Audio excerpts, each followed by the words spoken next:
Halo teman-teman, Sora Juventini. Sendiri lagi gua nggak apa-apa ya. Jadi gua monolog lagi untuk membahas John Lukumi ya. Jadi ini namanya bisa agak kepleset-pleset nih kalau misalkan dia mainnya jelek jadi lucu bener nih. John Lukumi yaitu adalah baru kita, back teranyar kita dari Kolombia. Ya, sudah berusia 27-28, jadi sudah cukup senior. Tapi sebelum gua banyak ngomongin tentang John Lukumi yang sudah here we go, sudah lagi medical check up, pokoknya udah mau jadi pemain Juventus, sudah jadi pemain Juventus bahkan ya. Gua perkenalkan dulu, gua Jeki, mungkin ada penonton-penonton baru. Gua Jeki yang terus bersama Suara Juventini selalu membahas apapun yang berkaitan dengan Juventus, terutama yang update-update juga. Terus ya, gue ingatkan sekali lagi, yuk join membership kita karena dengan lu join membership, lu pasti akan punya banyak ya pengalaman baru lah, pengalaman baru, ketemu teman baru, ketemu wadah baru untuk ngobrol ya. Apalagi kalau lu percaya diri untuk bicara depan kamera seperti ini, kita punya wadahnya untuk bisa podcast. Ya seru ya. Terus kita ada membership. Jadi tadi membership barusan gue ngomongin kita ada merchandise maksudnya. Ada merchandise, ada tote bag, ada topi dan ada gantungan kunci. Jadi lo sikat deh, lo buruan abisin, larisin ya supaya kita bisa running terus channel ini dan kita ada curious juga. Jadi lo bisa donasi di sana untuk mensupport kegiatan kita jalan terus. Oke, ya mungkin itu tadi promosi-promosinya dan langsung aja mengenai John Lukumi ini. Lu sendiri eh, ngelihatnya gimana? Apakah kaget? Apakah sudah terprediksi bahwa John Lukumi? Kalau gua memprediksinya John Lukumi bisa datang, tetapi Bremer cabut. Tadinya gue pikir begitu. Karena kan memang di awal-awal Mercato ini kan Bremer ini kan mau cabut kan. Bukan mau cabut. Kalau ada harga yang cocok buat Bremer, Bremer ini lepas. Kenapa? Karena Bremer ini harganya oke, sekitar 50 juta euro. Tapi ternyata tidak ada yang nawar Bremer. Nggak ada yang nawar Bremer 50 juta juga nggak ada. Jadi ya udah, jadi mau nggak mau Juventus juga mengambil profil Gianluca ini. Tentu ini adalah back yang sangat fundamental juga buat Juventus ya. Back yang punya skill, atribut, banyak hal nanti gue bicarakan. Jadi Mercato ini bukan sebuah hal yang dadakan, bukan sebuah berita yang kayak Ekator atau kayak Celik atau kayak mungkin kayak KRM juga yang tiba-tiba enggak. Ini sudah sering diberitakan John Lukumi ini dan gue sangat menghargai, mengapresiasi bisa mendatangkan pemain sebelum Serie A memulai, walaupun dia tidak ikut pramusim, is okay lah. Buat gue, setidaknya Liga masih bisa berjalan. Kadang-kadang kalau Liga sudah berjalan, situasinya tuh udah situasi orang udah pemanasan, udah keringetan, dia baru datang. Ya jadi John Lukumi ini udah lumayan lah datangnya sebelum Serie A mulai. Dan gue berharap sekali bahwa kiper juga bisa datang sebelum Serie A mulai ya. Walaupun bahasa John Lukumi tetap aja gue ngomongin kiper. Ya, nanti juga gue bahas kiper sih. Aneh banget ya tadinya di video sebelumnya kan gue bilang kayaknya Suzuki kita bisa pinjam. Ternyata PSG juga menyadari kayaknya gue terlalu baik deh sama Juventus. Intinya dia berpikir ulang untuk meminjam dan segala macamnya. Tapi kita mau bahas tentang John Lukumi. Nah, John Lukumi memang sudah dari 2022 ya bermain di Bologna udah cukup lama. Ya artinya sekitar 4 musim bahkan mau 5 musim di Serie A. Jadi artinya dia sudah cukup mengenal Serie A. Dia dari klub Belgia Genks kalau nggak salah. Jadi udah cukup mapan atau beradaptasi dengan situasi Serie A ya.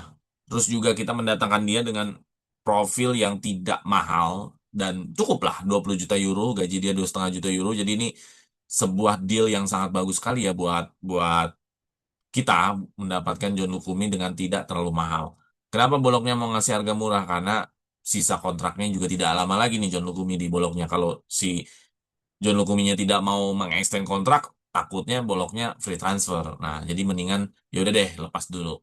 Itu sudah biasa lah kalau udah 1 tahun menjelang habis kontrak, itu biasanya udah mulai diskon-diskonan tuh atau boleh membiarkan value-nya tidak naik-naik sekali supaya yang dikhawatirkan adalah pemain tadi free transfer.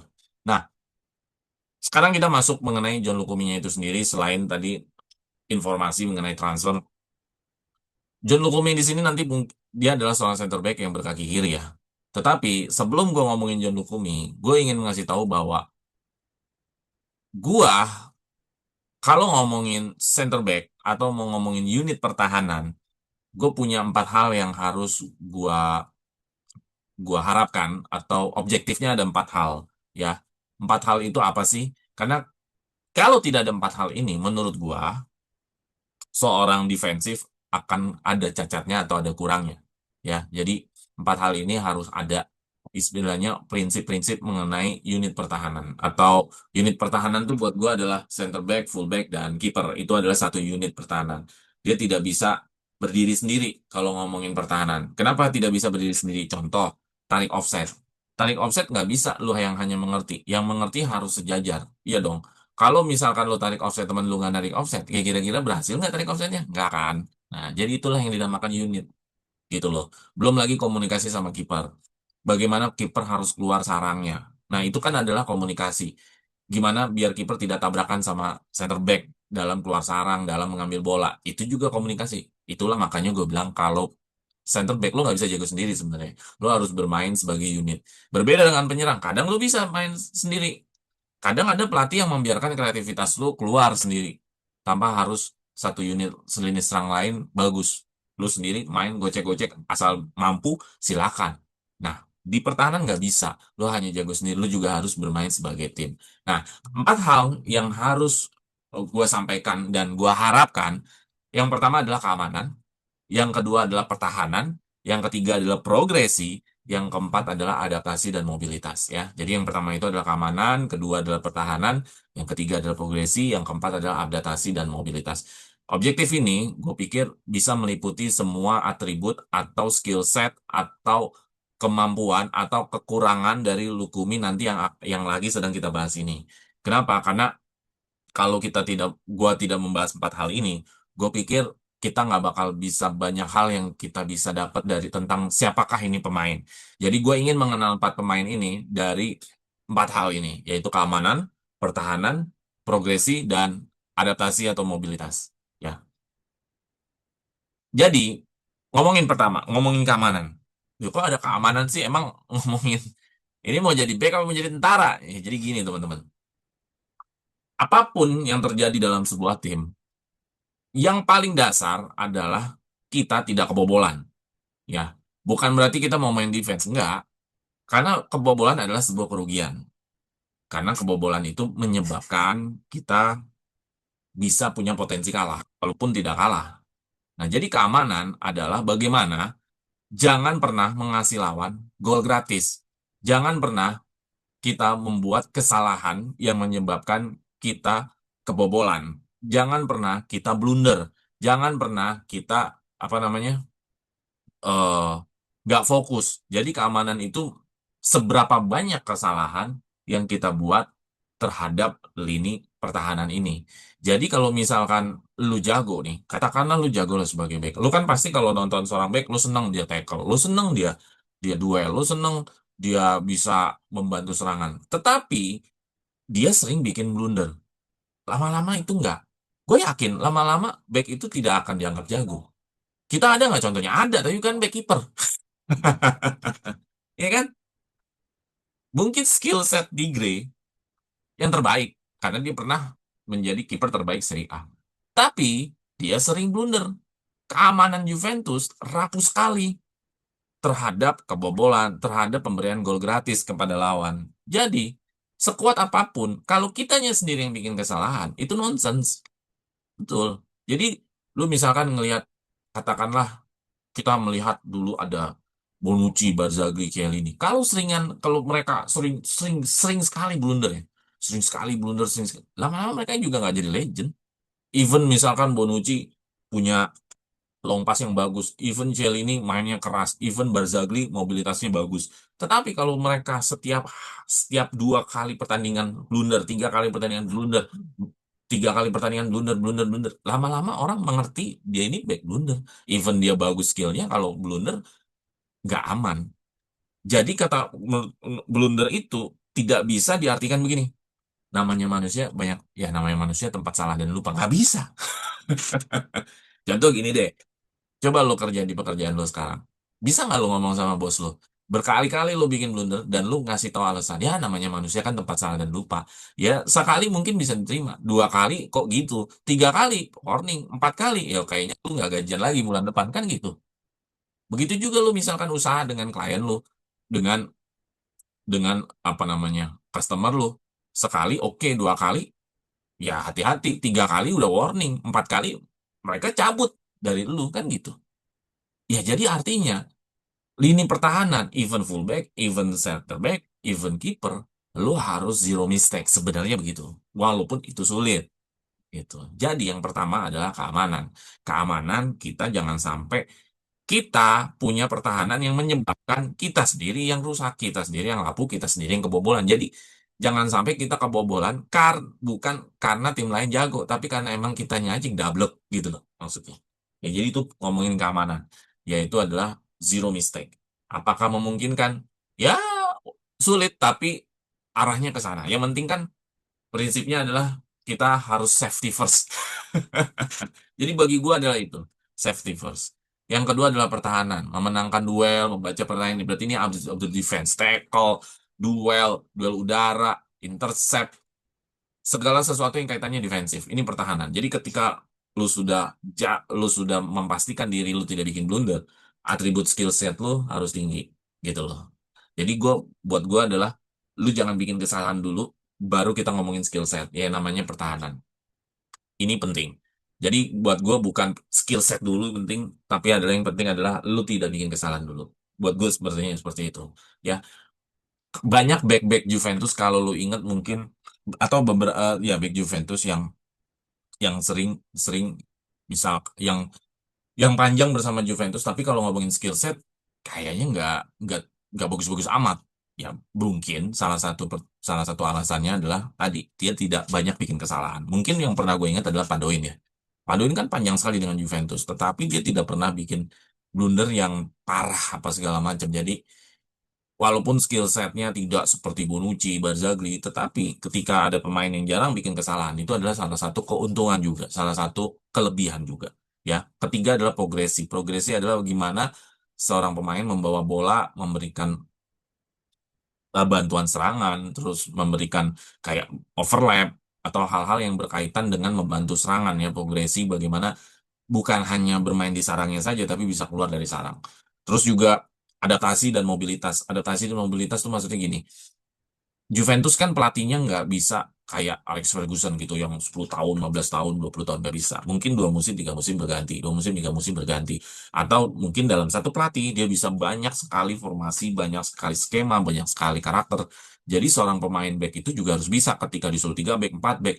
Itu kan sistemnya jadi berbeda-beda. Nah, ketika dia bisa punya game intelligence yang bagus, itu juga memungkinkan pemain ini menjadi besar ketika punya game intelligence yang bagus terhadap adaptasi taktik dan mobilitasnya terhadap taktik gitu loh. Ya, jadi empat hal itu ya tadi ya, keamanan, pertahanan, dan progresi serta adaptasi dan mobilitas. Nah, gue sudah meriset itu semua dari Footmob, dari Scout Lab, dari SofaScore, bahwa keamanan itu bisa dilihat data-datanya, pertahanan bisa dilihat data-datanya, progresi dan adaptasi mobilitas data-datanya Lukumi terhadap empat hal objektif gue, back seharusnya yang menurut gua kalau ini bisa dipenuhi dengan baik, gua rasa ini bisa running well di Juventus ya. Jadi pertama adalah ngomongin keamanan dulu. Kita lihat data data keamanannya. Oke, kita lihat profil data keamanannya. Nah, jadi di sini ada data yang namanya error leading to shoot dan error leading to goal. Jadi ini adalah dua hal indikator apakah seorang back itu melakukan sebuah blunder atau tidak. Nah, apa yang dilakukan Lukumi di musim kemarin, Lukumi melakukan blunder itu. Ada pergerakan. Gua nggak dapat datanya ya. Eh, skema blundernya seperti apa. Tetapi yang tercatat adalah Lukumi memberikan blunder itu menyebabkan 5 peluang. Yang menyebabkan shoot. Berarti kan menyebabkan ke arah gawang. Apakah menjadi gol? Tidak. Karena bahasanya adalah error leading to shoot. Artinya bisa saja yang menembak ditepis atau di save sama kiper. Ya. Jadi ini kesalahan yang berujung tembakan lawan. Dan Lukumi melakukan itu selama satu musim. 5 banyak nggak? 5 sih bisa dikategorikan sudah harus catatan ya. Dibilang banyak sekali tidak. Tapi dibilang dikit juga enggak. Harusnya dikit apa? Nol. Tapi kan nggak mungkin. Nah, bisa jadi range-nya adalah 1 sampai 3 lah dalam semusim. Lu error leading to shoot-nya yang bisa lu lakukan. Kok 5 aja dibilang 5 aja dibilang 5 aja dibilang banyak sih, atau 5 aja. Masalahnya gini, kita kan nggak pernah tahu kiper kita jago atau tidak. Benar nggak? Jadi gini, ketika back blunder, dia punya satu lapis terakhir, yaitu kiper. Nah, kita nggak tahu nih kiper kita gimana. Bayangkan kalau misalkan Lukumi, error leading to shoot-nya 5. Leading to shoot kan 5 tuh. Nah, 5-5-nya gol. Dan 5-5-nya itu adalah saat boloknya kalah. Artinya, Lukumi menyebabkan kehilangan 15 poin. Artinya, seorang back menyebabkan kerugian langsung terhadap tim. Berarti kan error leading to shoot itu adalah blunder langsung. Iya kan? Jadi artinya apa? Back tidak boleh bikin blunder karena hasil akhir dari sebuah blunder adalah kerugian tim. Gitu loh. Nah, itu yang harus dijaga sama Lukumi di Juventus. Ya, dia sudah melakukan kesalahan itu di boloknya. Apakah jelek kemarin dia melakukan blunder-blunder itu? Dibilang jelek banget tidak. Dibilang baik juga enggak. C lah cukup. Ya, jangan ditambahkan lagi. Nah, tapi semua error leading to shoot itu masih dalam dalam hal oke kita diskusikan. Tapi yang sudah sangat warning adalah error leading to goal.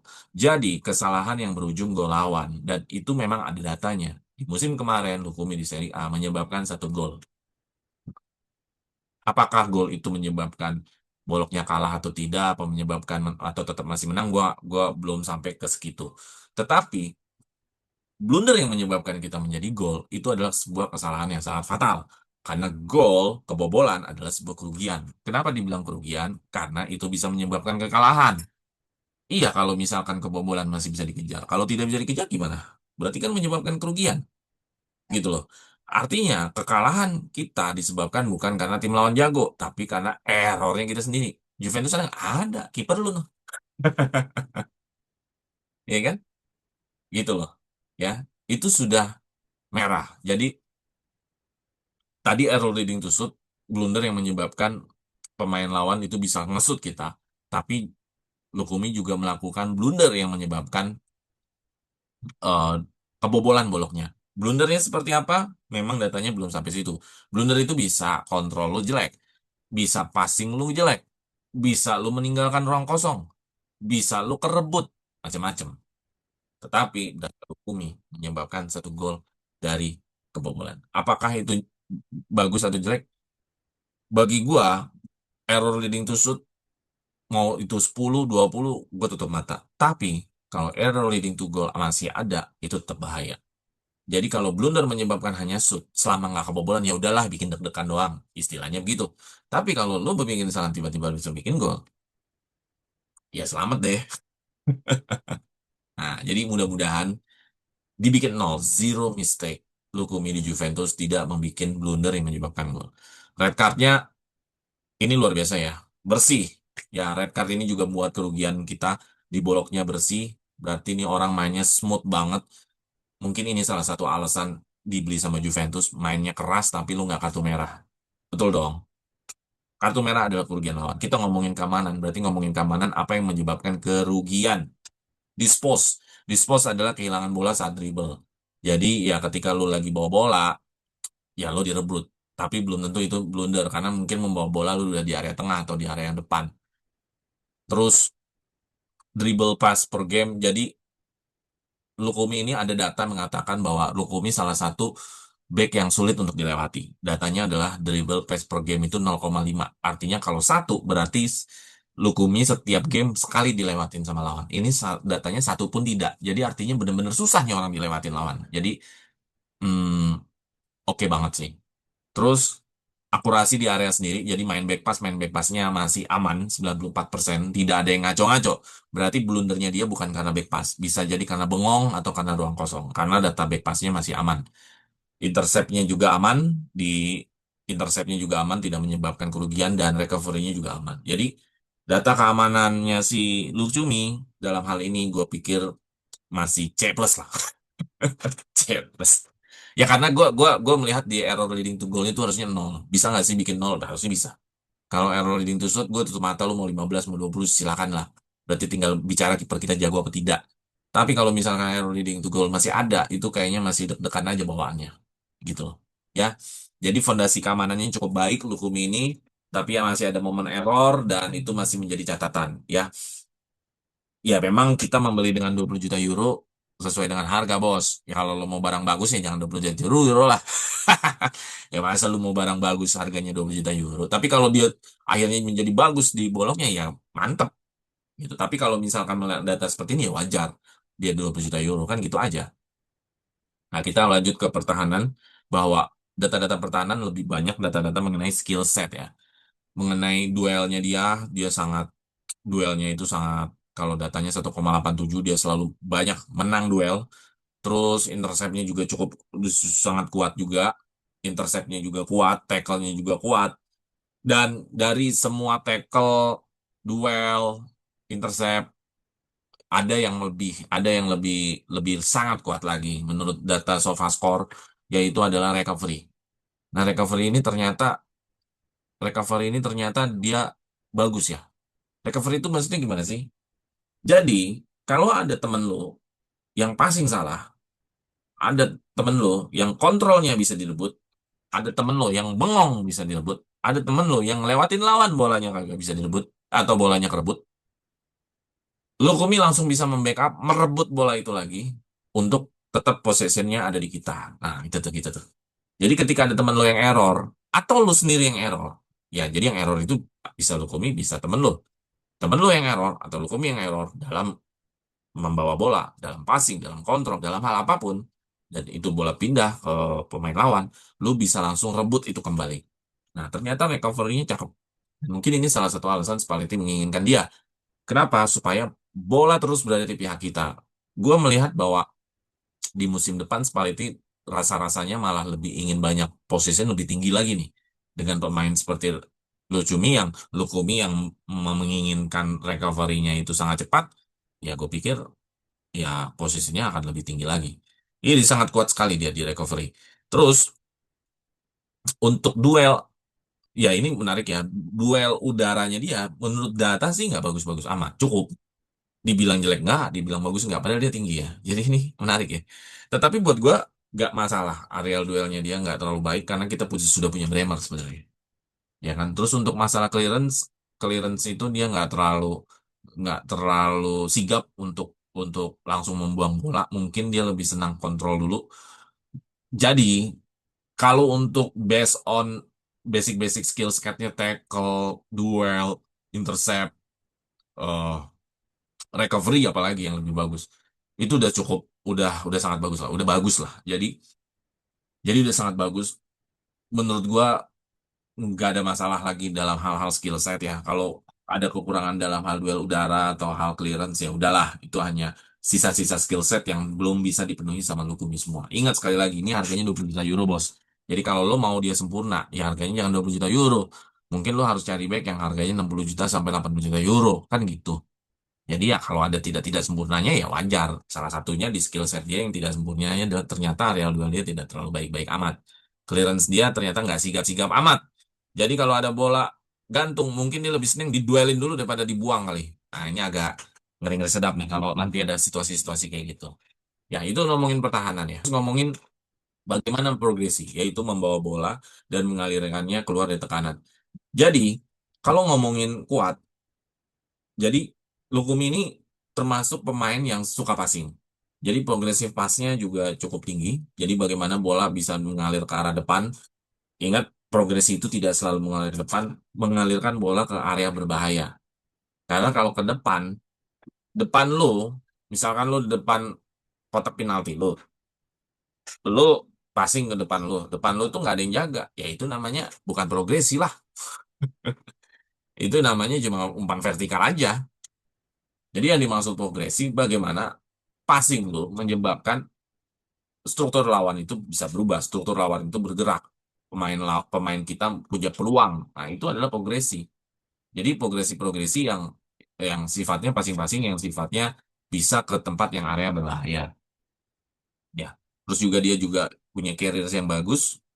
Dia juga punya dribble yang cukup cukup kuat juga untuk dribble, bawa bola, overlap atau underlap. Ya jadi kayak Chiellini kan dulu yang paling suka, Barzagli, Chiellini itu paling suka tuh overlap, underlap. Jadi dia suka bawa bola untuk membantu serangan Juventus. Jadi dia punya juga kapasitas untuk itu. Terus juga dia juga mampu untuk memberikan umpan-umpan langsung ke final third, ya, atau area dekat kotak penalti lawan. Ya ini kan ini nyambung dengan kalau dia suka progresi, otomatis akan ada umpan-umpan yang ke final third gitu loh. Nah ini penting. Sampai ke final third itu udah cukup oke. Tapi kalau untuk sampai ke area kotak penalti masih cukup ya, masih belum belum bagus ya. Terus kalau untuk yang cukupnya itu adalah bagaimana dribblesnya ternyata nggak semuanya. Dia punya niat nih buat ngedribble ke depan, tapi nggak semua dribblenya itu bisa dikatakan hasilnya baik. Bisa jadi hasilnya itu sering direbut lawan juga.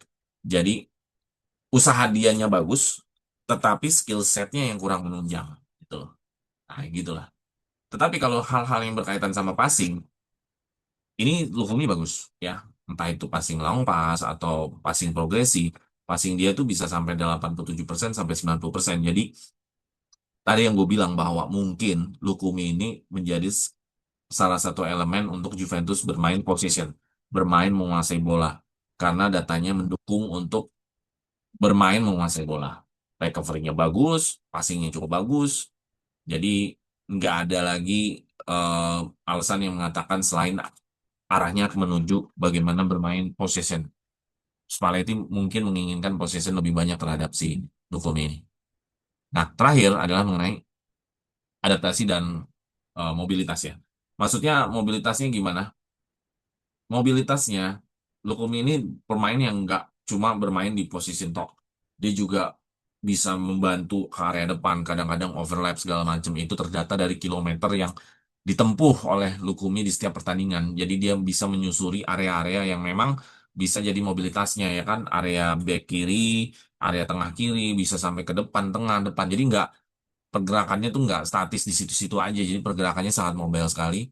Terus ada data yang mengatakan bahwa dia juga kuat dalam dalam positioning, dalam possession. Jadi artinya penempatan posisi yang disiplin. Jadi artinya dia tuh tidak selalu meninggalkan ruangnya atau dia mampu disiplin terhadap ruangnya. Jadi misalkan kalau lu sudah naik, dia tidak lupa turun. Nah, itu juga ternyata ada datanya tuh.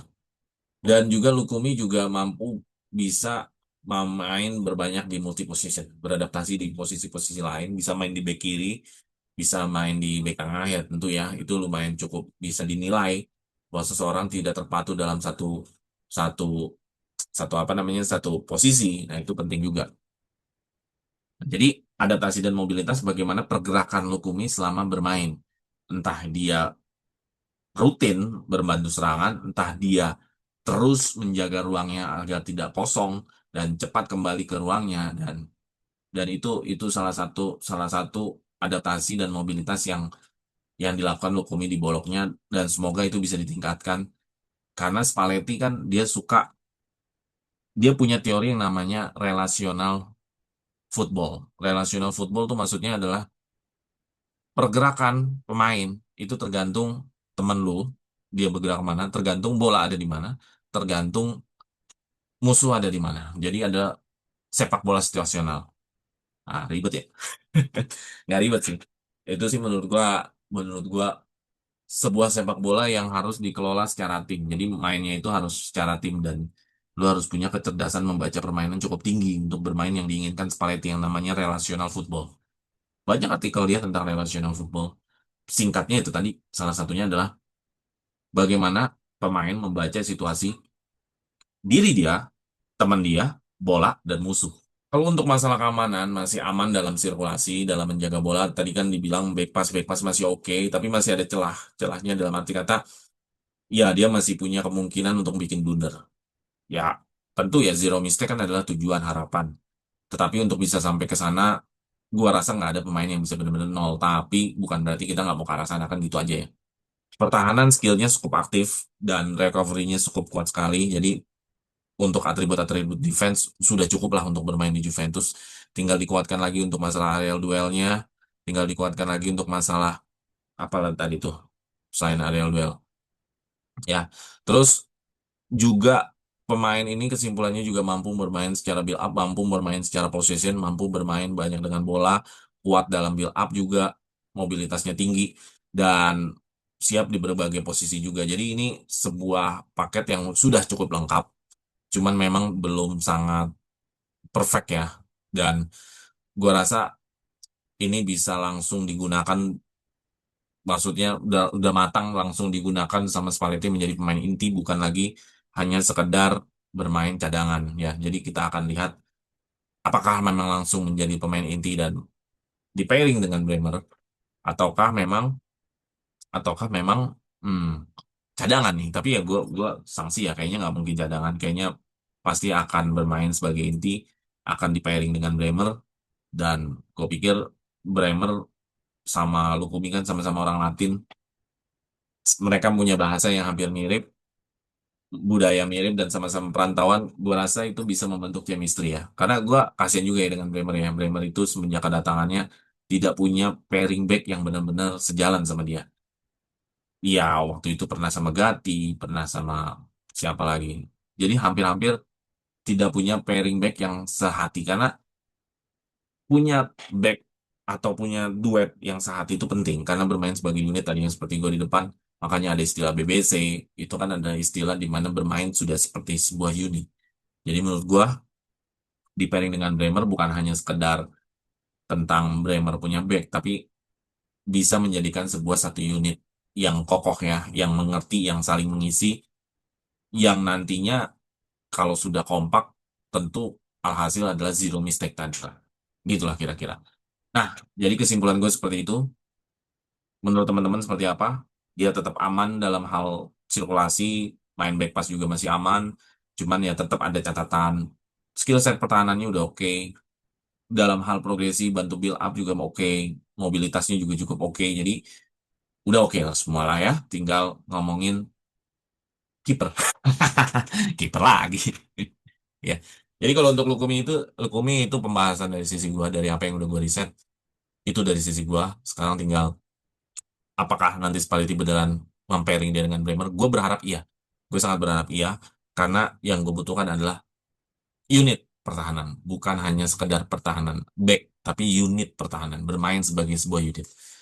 Oke, mungkin itu tentang Lukumi. Kita lanjut ke terakhir adalah berita tentang Zion Suzuki nggak jadi. Ya, PSG juga akhirnya kemarin mungkin pas lagi ngobrol sebelum datangkan Suzuki, dia iya iya aja kali ya sama Juventus ya, sama Cannavali. Gue nanti pinjamnya, iya iya iya iya. Ujung-ujungnya dia juga mikir. Ini kan kiper kedua gue juga, si siapa Cartier siapa gitu, belum cabut nih. Nah, juga pusing juga kalau misalkan nanti dia jadi cabut, gue nggak ada kiper kedua. Nah, tetapi PSG ujung-ujungnya malah nggak jadi ngambil si Suzuki. Entah karena kiper keduanya emang beneran nggak jadi cabut atau gimana, nggak tahu deh. Karena kan tadinya dia pikir antara mau cabut atau nggak cabut tuh kiper keduanya. Nah, kalau misalkan mau cabutnya tahun musim depan, ceritanya Lukumi di sekolahin dulu di Juventus, ceritanya gitu. Tetapi ya dari PSG-nya juga nggak ngerti lah gimana lah. Intinya nggak jadi tuh diambil Suzuki. Nah, jadinya malah Aston Villa kan Suzuki-nya. Nah, Suzuki-nya ke Aston Villa. Nah, di Juventusnya lagi mencoba Dibu Martinez lagi nih. Percobaan terhadap Dibu Martinez ini ada yang lucunya juga sih. Lucunya adalah apakah si Dibu Martinez itu sehat secara fit, karena dia harus lagi operasi. Kalau operasinya dinyatakan nggak berhasil atau gimana gitu, kayaknya nggak jadi ngambil Dibu Martinez. Dan Juventus juga kayaknya lagi galau ya mau ngambil kiper siapa. Hampir semua orang tanyain. Temen lu kalau ada kiper kenal sama Juventus juga kayaknya tanyain dah. Jadi kayak lagi galau dia, kayaknya lagi bingung dia mau cari kiper yang kayak mana gitu loh. Oke, mungkin itu dari gua ya untuk saat ini tentang Lukumi. Dan lu boleh silakan komen dari apa data gua, mungkin ada yang salah atau ada yang mau tambahkan, ya silakan aja. Buat gua ini udah oke, tinggal bagaimana ini bermain sebagai unit. Dan mudah-mudahan kita tidak punya lagi blunder-blunder ajaib lagi di musim depan. Mungkin itu aja yang bisa gue sampaikan. Kita ketemu lagi di sesi selanjutnya. Fino alla fine, Forza Juve!